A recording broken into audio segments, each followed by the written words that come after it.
ഒരു ദിവസം മുകേഷ് വീട്ടിൽ ചുമ്മാ ഇരിക്കുമ്പോഴാണ് ഒരു ഫോൺ കോൾ വന്നത്.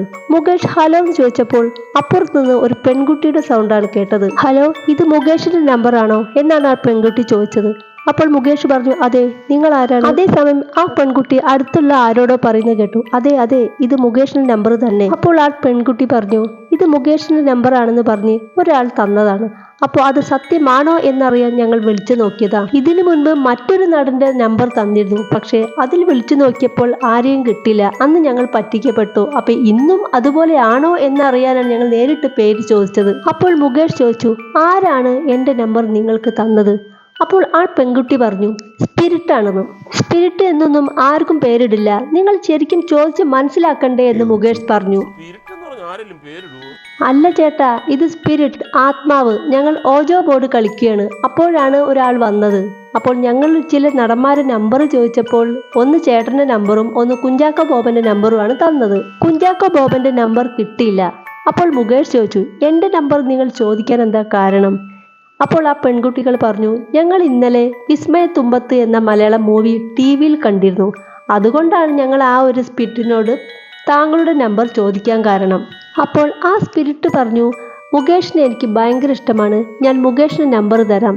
അങ്ങനെയാണ് ഇത് സത്യമാണോ എന്നറിയാൻ താങ്കളെ വിളിക്കുന്നത്. എന്തായാലും താങ്കളുടെ നമ്പർ ആണ് എന്നറിഞ്ഞാൽ ഞങ്ങൾക്ക് അതീവ സന്തോഷമുണ്ടെന്നും ആ കുട്ടികൾ പറഞ്ഞു. അപ്പോൾ മുകേഷ് ചോദിച്ചു, അല്ല, നിങ്ങൾ ഈ സ്പിരിറ്റിനെ കണ്ടിട്ടുണ്ടോ? അപ്പോൾ പിള്ളേർ പറഞ്ഞു, ഇല്ല, ഞങ്ങൾക്ക് പേടിയാ, അയാൾ മരിച്ചു പോയതല്ലേ. അയാളുടെ വീട് അരൂരിനടുത്ത് എവിടെയോ ആണെന്നാ പറഞ്ഞത്. ആ ഏരിയയിലേക്ക് പോയാൽ അവിടെ മാലയിട്ട് അയാളുടെ ഫോട്ടോ വച്ചിട്ടുണ്ടെന്നും പറഞ്ഞു. അങ്ങോട്ട് പോവാനും അദ്ദേഹം പറഞ്ഞിട്ടുണ്ടായിരുന്നു. പക്ഷെ ഞങ്ങൾ പോയില്ല, ഞങ്ങൾക്ക് പേടിയാണെന്ന് ആ പിള്ളേർ പറഞ്ഞു. അതോടെ മുകേഷിന് മതിയായി. മുകേഷ് പറഞ്ഞു, എന്നാ ശരി, ഞാൻ വെക്കുകയാണ്, നിങ്ങൾ പോയി കിടന്നുറങ്ങും പിള്ളേരെ എന്ന് പറഞ്ഞു അദ്ദേഹം ഫോൺ വെച്ചു. ഒരു 4-5 ദിവസത്തിന് ശേഷം ആ പിള്ളേർ വീണ്ടും വിളിച്ചു, ചേട്ടൻ ഇന്നലെ മെറിഡിയൻ ഹോട്ടലിൽ പോയി ഭക്ഷണം രാത്രിയിൽ കഴിച്ചിരുന്നോ? ശരിയാണ്, ഞാൻ കഴിച്ചിരുന്നു. നിങ്ങൾ അവിടെ വന്നിരുന്നോ? ഇല്ല.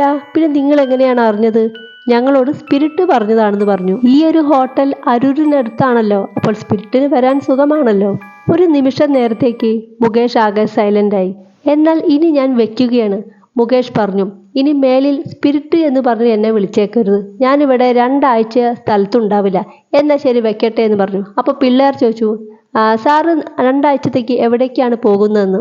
ഞാൻ തിരുവനന്തപുരത്തേക്കാണ് പോകുന്നത്. അവിടെ ഒരു നാടകത്തിന് സ്ക്രിപ്റ്റ് എല്ലാം റെഡി ആയിട്ടുണ്ട്. അപ്പോൾ മോഹൻലാലുമായി ഒരു ചെറിയൊരു ഡിസ്കഷൻ ഉണ്ട്. അപ്പോൾ ഞങ്ങൾ അങ്ങോട്ടേക്ക് എല്ലാവരും പുറപ്പെടുകയാണെന്നും.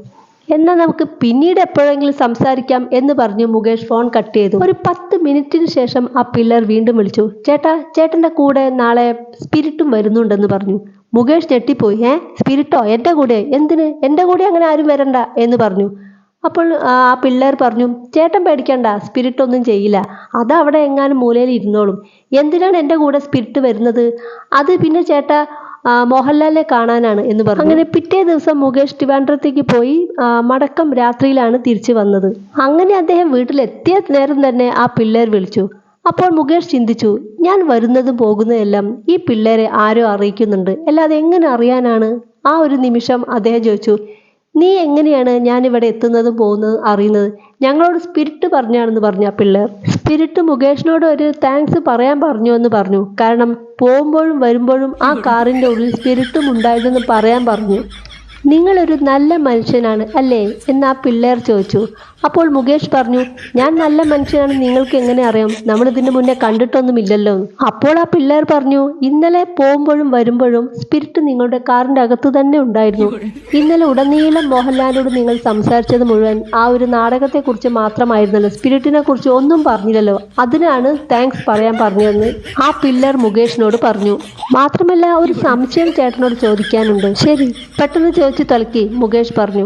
അപ്പോൾ ആ പിള്ളേർ പറഞ്ഞു, ചേട്ടാ, ഇപ്പോഴും ഞങ്ങൾ ഓജോ ബോർഡ് കളിച്ചുകൊണ്ടിരിക്കുകയാണ്. പക്ഷേ കൊല്ലാസ് എന്ന് മാത്രമാണ് ഇപ്പോൾ എഴുതി വരുന്നത്. വീണ്ടും ഞങ്ങൾക്ക് സ്പിരിറ്റിനോട് ചോദിക്കാൻ പേടിയാണ്. കാരണം ആ സ്പിരിറ്റിന് എങ്ങനെ ദേഷ്യം വന്നെങ്കിലോ, അതുകൊണ്ടാണ് ചേട്ടനോട് ചോദിക്കുന്നത്, എന്തുകൊണ്ടാണ് ഈ കൊല്ലാസ് ഇങ്ങനെ വീണ്ടും എഴുതി വരുന്നത്? അപ്പോൾ മുകേഷ് ചോദിച്ചു, കൊല്ലാസ് അതിപ്പോൾ എന്താണ് അതിൽ ആ ഒരു സ്പെല്ലിംഗ് ഒന്ന് പറയൂ എന്ന് പറഞ്ഞു ആ പിള്ളേരോട്. അപ്പോൾ ആ പിള്ളേർ ആ ഒരു സ്പെല്ലിംഗ് പറഞ്ഞു, മോഹൻലാൽ മുകേഷ് ഇൻ കൊല്ലാസ് എന്ന് തന്നെയാണ് എഴുതി കാണിക്കുന്നതെന്ന് ആ പിള്ളേർ പറഞ്ഞു. മുകേഷ് ചോദിച്ചു, KOLLOS ആണോ? അപ്പോൾ ആ പിള്ളേർ പറഞ്ഞു അല്ല ചേട്ടാ, ആ സ്പെല്ലിംഗ് അല്ല, QUALIS. മുകേഷ് ഒരു നിമിഷം ഞെട്ടി. കാരണം കോളീസ് ആയിരുന്നു അത്. കോളീസ് വണ്ടിയിലായിരുന്നു മുകേഷും മോഹൻലാലും പോയതും വന്നതും ഡിസ്കഷൻ നടത്തിയതെല്ലാം ആ ഒരു വണ്ടിക്കകത്തായിരുന്നു. സത്യം പറഞ്ഞാൽ മുകേഷ് ഒന്ന് പേടിച്ചിരുന്നു. അപ്പോൾ മുകേഷ് പറഞ്ഞു, ശരി വേഗം വെക്കി, ഞാൻ ഇനി ഇവിടെ ഒന്നും നാട്ടിലുണ്ടാവില്ല, ഞാൻ ഇനി അമേരിക്കയിലേക്ക് പോവാ, നീ ഒരു 10 കൊല്ലത്തേക്ക് ഞാൻ നാട്ടിലുണ്ടാവില്ല, ഇനി ഇങ്ങോട്ട് വിളിക്കാൻ വേണ്ട എന്ന് പറഞ്ഞ് മുകേഷ് ഫോൺ വെച്ചു. സത്യം പറഞ്ഞാൽ മുകേഷിന് എല്ലാം കൂടി ഒരു അമ്പരപ്പും അതിശയമായിരുന്നു. കാരണം ആ പിള്ളേർ പറഞ്ഞതെല്ലാം സത്യമാണ്. പോയ വണ്ടി കോളീസ് ആണെന്നും അതേപോലെ തന്നെ അവർ തമ്മിൽ സംസാരിച്ച കാര്യങ്ങൾ എല്ലാം ആ ഒരു സ്പിരിറ്റ് പറയുന്നുണ്ട്. എന്താണിത് ഒന്നും മനസ്സിലാവണില്ല. പിറ്റേ ദിവസം ഷൂട്ടിംഗ് എല്ലാം കഴിഞ്ഞ് സ്വന്തം വീട്ടിലേക്ക് മടങ്ങുമ്പോഴാണ് ഭയങ്കര ഇടി മിന്നലുമായിരുന്നു. പെട്ടെന്നാണ് കരണ്ടും പോയത്. അപ്പോൾ അദ്ദേഹം ആ ഒരു വണ്ടിക്കകത്ത് തന്നെ ഇരുന്നു. അപ്പോഴാണ് ആ വണ്ടിയുടെ ആ ഒരു മിന്നലിന്റെ വെളിച്ചത്തിലാണ് അദ്ദേഹം കണ്ടത് ഒരു രൂപം, ഒരു പുരുഷ രൂപം ആ വീടിന്റെ മുകളിൽ നിൽക്കുന്നതായിട്ട് അദ്ദേഹം വളരെ വ്യക്തമായി കണ്ടു. പടച്ചോനെ, ഇതാണോ സ്പിരിറ്റ്? അദ്ദേഹം വേഗം തന്നെ വണ്ടി തിരിച്ചു വിട്ടു, നേരെ ഹോട്ടലിലേക്ക് വിട്ടു. അവിടെ റൂം എടുത്ത് നിന്നു.